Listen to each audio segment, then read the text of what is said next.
ನಮ್ಮ ಬಜರಂಗ ದಳದ ಕಾರ್ಯಕರ್ತರನ್ನ ಗುಂಡಾ ಕಾಯ್ದೆಯಿಂದ ಗಡೀಪಾರು ಮಾಡುವಂತಹ ಒಂದು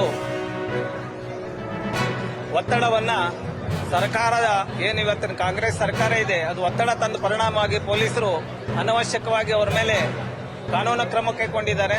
ಅದಕ್ಕಾಗಿ ಬಹುದೊಡ್ಡ ಪ್ರಮಾಣದಲ್ಲಿ ನೂರಾರು ಸಂಖ್ಯೆಯಲ್ಲಿ ಬಜರಂಗ ದಳದ ಕಾರ್ಯಕರ್ತರಿಂದ ನಾವು ಪ್ರತಿಭಟನೆ ಮಾಡಿದ್ದೀವಿ.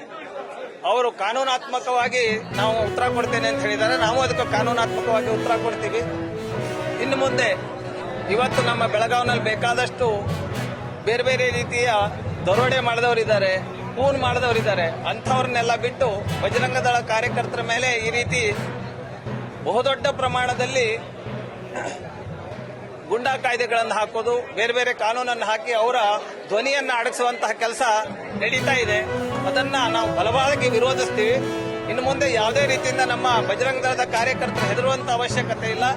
ನಾವು ನಿಮ್ಮ ಹಿಂದಿದ್ದೀವಿ ಹೇಳುವಂತಹ ಒಂದು ಕರೆಯನ್ನ ನಾವು ಕೊಡ್ತೀವಿ. ಇಂಥ ಸಂದರ್ಭ ಬಂದಾಗ ಮನೆ ಬಿಟ್ಟು ಹೊರಗೆ ಬರಬೇಕು. ಒಂದು ನಾವು ನ್ಯಾಯಕ್ಕಾಗಿ ಮಾಡಬೇಕು. ನಾನು ಎಲ್ಲ ವಕೀಲರಲ್ಲೂ ವಿನಂತಿ ಮಾಡ್ತೀನಿ, ಯಾವುದೇ ಹಿಂದೂ ಕಾರ್ಯಕರ್ತರಿಗೆ ಅನ್ಯಾಯ ಆದಾಗ ಹೊರಗೆ ಬಂದು ಅದನ್ನ ಸರಿ ಮಾಡುವಂತ ಪ್ರಯತ್ನ ಆಗಬೇಕು.